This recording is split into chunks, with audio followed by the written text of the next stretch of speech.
Halo semuanya, jadi pada kesempatan kali ini kami dari kelompok 2 akan membahas tentang tsunami.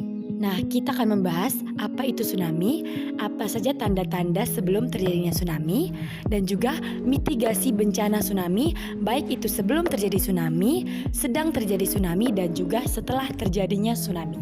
Untuk lebih lengkapnya lagi, mari kita simak video ini bersama-sama. Halo semuanya, kami dari kelompok 2 akan membahas tentang mitigasi bencana tsunami. Nah, yang pertama kita harus tahu dulu nih, apa itu tsunami dan apa yang menyebabkan terjadinya tsunami. Nah, jadi kita akan diberikan penjelasan oleh teman kita Huri. Tsunami adalah gelombang air laut besar yang dipicu oleh pusaran air bawah laut yang disebabkan oleh pergeseran lempeng, jatuhnya meteor, dan erupsi gunung berapi. Nah, jadi teman-teman sudah tahu kan apa itu tsunami dan apa yang menyebabkan tsunami. Sekarang kita akan dijelaskan lagi apa saja tanda-tanda sebelum terjadinya tsunami. Yang pertama, Biasanya diawali dengan gempa. Tsunami biasanya diawali dengan gempa yang bermagnitudo lebih dari 7. 2. Surutnya air laut. Surutnya air laut dengan cepat dan terjadi pada waktu yang tidak tepat biasanya merupakan salah satu tanda-tanda akan terjadinya tsunami. Air laut akan surut dengan cepat dan kembali dengan gelombang yang sangat besar dan biasa disebut dengan tsunami. 3. Keberadaan hewan lain. Jika kamu melihat burung-burung di sekitar terbang beramai-ramai, hal tersebut mungkin merupakan tanda-tanda akan terjadi bencana alam yang besar seperti tsunami. Selain itu, hewan ini memiliki kemampuan mendengar infrasound yang membuat mereka bisa mendeteksi adanya badai dan tsunami.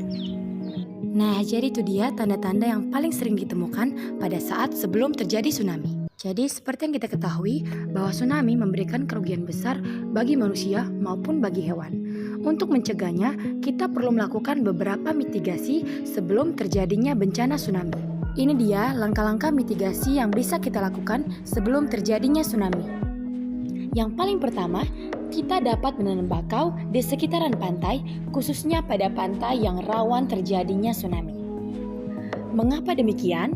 Hal ini bisa dilakukan sebagai tahap mitigasi karena tanaman bakau sendiri dapat melindungi dataran dari hempasan ombak secara langsung, sehingga ombak tidak langsung menerjang dataran yang akan menyebabkan erosi dan longsor karena terlindungi oleh tanaman bakau. Selanjutnya yang kedua, kita juga perlu edukasi mengenai bencana tsunami ini sendiri. Mengapa demikian? Hal ini perlu dan harus kita ketahui agar nantinya kita tidak lagi kebingungan, panik, dan kita juga dapat memahami bagaimana cara mengurangi risiko bencana. Nah, jadi itu dia teman-teman beberapa tahapan mitigasi yang dapat kita lakukan sebelum tsunami. Hal ini sangat penting loh teman-teman agar kita dapat memahami bagaimana cara mengurangi risiko bencana. Selanjutnya, kita juga akan menjelaskan bagaimana tahapan mitigasi pada saat sedang terjadi tsunami. Saya rasa kayak gempa. Apabila sudah merasakan gempa, segera jauhi daerah pantai, karena ini merupakan salah satu pertanda bahwa tsunami akan segera menyusul. Jika air laut surut bukan pada waktunya, itu akan menjadi pertanda bahwa sebentar lagi tsunami akan datang. Iklan. Kenapa di sana?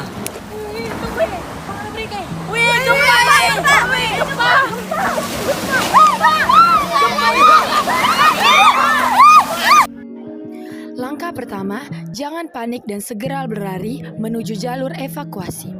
Mengapa hal ini perlu? Karena ketika kita panik, kita tidak akan waspada dan tetap was-wasan sehingga tidak fokus pada penyelamatan diri. Langkah yang kedua adalah berlari menuju ke dataran yang lebih tinggi, sehingga kita dapat terhindar dari tsunami. Selanjutnya, ada beberapa tindakan yang tidak kami sarankan pada saat sedang terjadinya tsunami. Tindakan ini bukan tindakan yang benar ya teman-teman, jangan ditiru. Mengapa hal ini tidak disarankan? Karena ini akan membawa bahaya bagi diri kita sendiri. Karena pada saat tsunami sendiri tentunya akan ada gempa. Jadi apabila teman-teman masuk ke dalam ruangan, itu justru akan lebih membahayakan karena pastinya bangunan tersebut akan runtuh. Jadi sebaiknya kita mencari jalur evakuasi lain yang lebih aman dan lebih terbuka.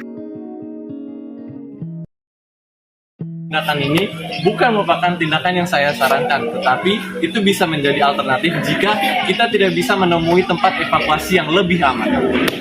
Yang dikatakan oleh teman kita Huri sangat benar loh teman-teman, karena tindakan ini sendiri tidak menjamin keselamatan kita. Jadi apabila masih memiliki kesempatan untuk berevakuasi, maka carilah tempat yang aman dan terbuka. Masih ada lagi nih teman-teman, pada saat kita sudah melakukan mitigasi bencana pada saat sedang terjadinya tsunami, kita juga perlu melakukan mitigasi kembali pada saat tsunami sudah selesai. Nah, yang paling pertama, kita harus mencari dan memberi pertolongan bagi warga atau tetangga kita yang menjadi korban dari tsunami ini sendiri. Selanjutnya, kita harus tetap waspada dan juga mendengar berita dari pihak terkait agar kita dapat mengetahui dan mempersiapkan diri pada saat tsunami susulan akan terjadi. Nah, jadi itu dia teman-teman beberapa tahapan mitigasi pada saat sebelum terjadinya tsunami, saat sedang terjadi tsunami, dan juga saat sesudah terjadinya tsunami. Tetap waspada ya teman-teman. Panik yang akan menjadi bencana. Terima kasih sudah menonton.